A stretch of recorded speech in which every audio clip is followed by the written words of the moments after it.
ভোটের তো আর 3 দিন মাত্র বাকি। এই 3 দিন আগে এখন সবাই অ্যাক্টিভ। নির্বাচন কমিশন, সব রাজনৈতিক দল, কেন্দ্রীয় এজেন্সি, মোড়ে মোড়ে তারা দাপিয়ে বেড়াচ্ছে। ভারী বুটের শব্দ, পুলিশ অ্যাক্টিভ। গত কয়েকদিন ধরেই চলছে ধরপাকড়, গ্রেফতার, নিরাপত্তার কড়াকড়ি, নাকা চেকিং। 3 দিন আগে সবাই অ্যাক্টিভ কেন্দ্রীয় তদন্তকারী সংস্থাও। আর ঠিক এই জায়গায় দাঁড়িয়ে তোলাবাজি, জমি দখল তদন্তে চাঞ্চল্যকর তথ্য, যেখানে গত 4 মাসে 1100 কোটি টাকার লেনদেন সামনে এসেছে এবং 500 কোটি টাকার বেশি নগদ ডিপোজিটের সন্ধান এসেছে। 25টার বেশি ভুয়ো সংস্থা ইডির নজরে। জয় কামদারের ডিভাইস থেকে চ্যাটে 40 কোটির বেশি ট্রান্সফারের তথ্য সামনে আসছে। অয়ন ঘোষাল এবং বিক্রম দাস রয়েছেন আমাদের সঙ্গে সরাসরি। আমি শুরুতেই যাব অয়নের কাছে। অয়ন,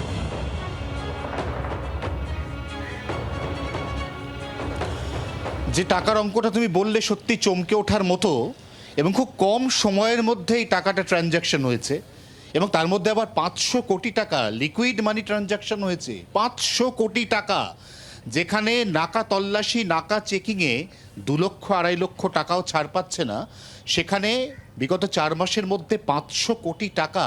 এটা কোথা থেকে আনা হলো, কোথায় গেল, নেপথ্যে কারা, কত বড় নেক্সাস এবং কোন কোন রাঘব বোয়ালের নেপথ্যে জড়িত, এটা খুঁজে বার করতে চাইছে ইডি।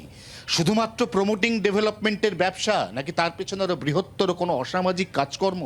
এই বিপুল বিপুল টাকার উৎস কি, এটা জানতে জয় এস কামদারকে নিজের হেফাজতে নেওয়া ইডির পক্ষে অত্যন্ত প্রয়োজনীয় ছিল, এবং ঠিক সেই কাজটা ইডি এই মুহূর্তে করছে ব্যাংশাল আদালতে, যেখানে জয় কামদারকে কেন নিজেদের হেফাজতে রাখা দরকার, তাকে কেন কাস্টোডিয়াল ইন্টারোগেশনের প্রয়োজনীয়তা রয়েছে, এটা এই মুহূর্তে ইডির আইনজীবী তিনি আদালতকে বোঝাচ্ছেন। সব্যসাচী, একদমই অয়ন, সঙ্গে থাকো। তৃণমূল এবং বিজেপির কি প্রতিক্রিয়া শুনবো। এখন এই কামদার বা বাকি পুলিশ, আইপ্যাকের সবাই এরা এখন মিলেমিশে একাকার। তৃণমূল কংগ্রেসের কিছু দুষ্কৃতী, কিছু এরকম অসাধু বিভিন্ন ক্ষেত্রের ব্যবসায়ী বা বিভিন্ন লোক যারা কিনা ব্যবসায়ী তকমা এঁটে সমাজ বিরোধিতায় মগ্ন, তার সঙ্গে পুলিশের একাংশ মিলেমিশে একাকার একটা পুলিশ স্টেট চলছিল, এবং এটা একটা পুরো অসাংবিধানিক একটা পদ্ধতি। এই জিনিসের পতন অবশ্যম্ভাবী ছিল। তৃণমূল যাচ্ছে, তৃণমূল আর থাকবে না, বিজেপি আসছে, কিন্তু যে একটা নজির তৃণমূল রেখে গেল সেটা ভূভারতের নজিরবিহীনই বটে। কিছুদিন আগে ছবি প্রকাশ করেছিল তৃণমূল কংগ্রেস, কয়লা মাফিয়া জয়দেব খাঁ স্বরাষ্ট্রমন্ত্রীকে টার্মাক থেকে রিসিভ করছে। আমরা তো এই রকমও সূত্র মারফত খবর পেয়েছিলাম যে নরেন্দ্র মোদী আর অমিত শাহ সভায় প্রথম সারিতে কারা সোফায় বসবে সেইটাও বিক্রি করে বিজেপি। গোমাতা করে লাপায়, আর তারপর যারা গোমাংস বিক্রি করে সেই কোম্পানির চাঁদা নিয়ে যাদের পার্টি চলে, তাদের বেশি বড় বড় কথা না বলাটাই ভালো। আর যে তথ্য সামনে আসছে, জমি দখল মামলায় জয় কামদারকে তো পাকড়াও করা হয়েছে, তাকে আদালতে পেশ করা হয়েছে। এই কামদারের থেকে 2টো ফোন সিজ করা হয়েছে। ওই একজোড়া দামি ফোনে কিছু সন্দেহজনক হোয়াটসঅ্যাপ চ্যাট উদ্ধার হয়েছে, একাধিক তথ্য পাওয়া গিয়েছে, এবং এমন খবর পাওয়া যাচ্ছে যখনই ইডি আধিকারিকরা তারা কামদারকে জিজ্ঞাসাবাদ করার জন্য, জেরা করার জন্য ঢুকেছিল, তখনই নাকি চ্যাট ডিলিট করা হয়। অয়নের কাছেই যাই। অয়ন,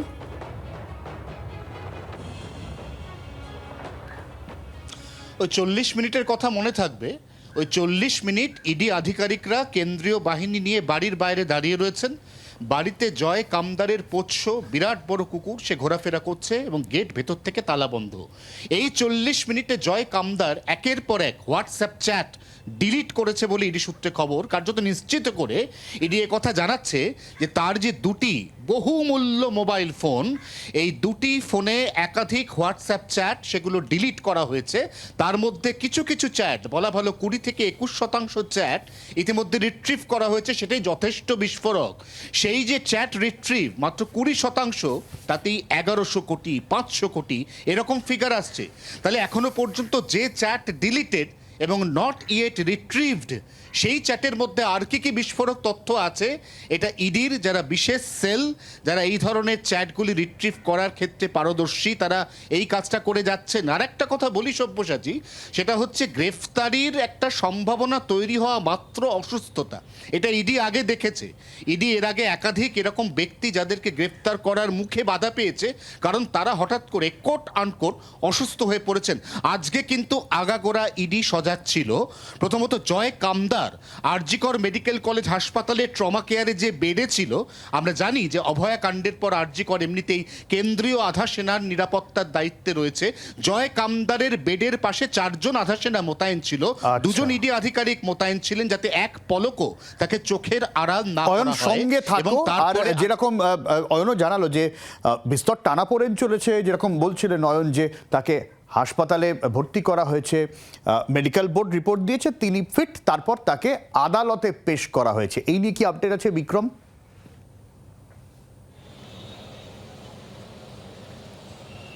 দেখো, তোমাকে যেটা জানাবো যে আমরা যেটা জানতে পাচ্ছি, কলকাতা পুলিশের স্পেশাল ব্রাঞ্চের ডেপুটি কমিশনার শান্তনু সিনহা বিশ্বাস, তার বাড়িতে গতকাল প্রায় 20 ঘন্টা ধরে তল্লাশি অভিযান চালে। তার পাশাপাশি জয় কামদার, তার বাড়িতেও তল্লাশি অভিযান চালানো হয় এবং জয় কামদারকে গ্রেফতার করা হয়েছে। জয় কামদারকে গতকাল হাসপাতালে অ্যাডমিট করা হয় এবং আজকের কিন্তু এনফোর্সমেন্ট ডিরেক্টরেটের তরফ থেকে একেবারে হসপিটাল থেকে ফিট সার্টিফিকেট নিয়ে তাকে নিয়ে যাওয়া হয়েছে ব্যাঙ্কশাল আদালতে, যেখানে এনফোর্সমেন্ট ডিরেক্টরেটের বিশেষ আদালতে তাকে পেশ করা হয়েছে।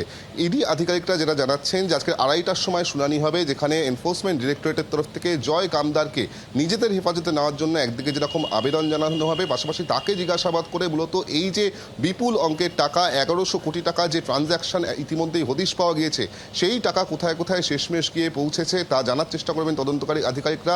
কোন কোন প্রভাবশালী ব্যক্তিরা যুক্ত আছে তাও জানার চেষ্টা করা হবে। অপরদিকে শান্তনু সিনহা বিশ্বাস এবং তার 2 ছেলেকে গতকাল 20 ঘন্টা তল্লাশি অভিযান চালানোর পর এনফোর্সমেন্টের ডিরেক্টরেটের তরফ থেকে তাদেরকে আজকেই বেলা 12টার সময় তলব করা হয়েছিল, কিন্তু এখনও পর্যন্ত শান্তনু সিনহা বিশ্বাস বা তার 2 ছেলে তারা কিন্তু এসে পৌঁছায়নি এনফোর্সমেন্ট ডিরেক্টরেটের দফতরে। অপরদিকে ইডি সূত্রে যেটা খবর যে গতকাল যখন এই তল্লাশি অভিযান চালানো হচ্ছিল, সেই সময় কিন্তু বারবার শান্তনু সিনহা বিশ্বাসের সঙ্গে যোগাযোগ করার চেষ্টা করা হয় তদন্তকারীদের তরফ থেকে, কিন্তু তার সঙ্গে কোনোরকমভাবেই যোগাযোগ স্থাপন তারা করতে পারেননি। এমনকি তার পরিবারের সদস্যদেরকে দিয়েও এই যোগাযোগ স্থাপনের চেষ্টা করা হয়, কিন্তু সেটাও ব্যর্থ হয়েছে, এমনটাই এনফোর্সমেন্ট ডিরেক্টরেট সূত্রের খবর। একদমই। আমি এই জায়গা থেকে সুকান্ত ঘোষ রয়েছেন, রাজনৈতিক বিশ্লেষক আমাদের সঙ্গে। সুকান্তবাবু, একটা প্রশ্ন তো উঠবে। প্রথম কথাই, জয় কামদার কি এমন ব্যক্তি যার কাছেই 1100 কোটি টাকা থাকবে? সুতরাং মাথায় কারুর হাত রয়েছে কিনা, টাকা কোথাও যেত কিনা, এই প্রশ্ন উঠবে। আর ঠিক ভোটের আগে যখন এই 500 550 নগদ জমা পড়ার খবর আসে, মানুষ কি 2-2 4 করবেন না? একদমই করবে। দেখো, এর আগেও ইডি কিন্তু তার থেকে 1,20,00,000 টাকা বাজেয়াপ্ত করেছে এবং সোনাপাপ্পুর হাত, মানে যখন তার বাড়িতে রেড হয়, অফিসে রেড হয়, তার পরবর্তীকালে এই নামটা কিন্তু আসে। সুতরাং এই যে কামদার, তার সঙ্গে যে প্রমোটিং এর ব্যবসা ওতপ্রোতভাবে যুক্ত এবং নির্মাণ কার্যে অত্যন্ত বহুল পরিমাণ আর্থিক তছরূপের কেস কিন্তু ইডি সামনে আনছে। সুতরাং এটা কিন্তু নির্বাচনের আগে এই যে ইডি তদন্ত করছে, এবং একটু আগে তোমার প্রতিনিধি জানালো যে সে আবার অসুস্থ হয়ে পড়ছে, এই নাটক কিন্তু সকলেই সব জায়গায় জানে। তো আর্থিক তছরূপের মামলায় তার কাছে ইডি গিয়ে তার বাড়িতে 40 মিনিট অপেক্ষা করল সব্যসাচী, এবং বাড়িতে কুকুর ছেড়ে দেওয়া হয়েছিল। তার মানে ইডি অপেক্ষা করিয়ে সে ওই চ্যাট ডিলিট করছিল। তার মানে কোথাও গিয়ে এই যে এর শেকড় যে কোথায়, এটা বলা বড্ড মুশকিল সব্যসাচী, কারণ এটা বিশাল পরিমাণ আর্থিক দুর্নীতি। বাংলার আওয়াজ, বাঙালির আবেগ, জি 24 ঘন্টা।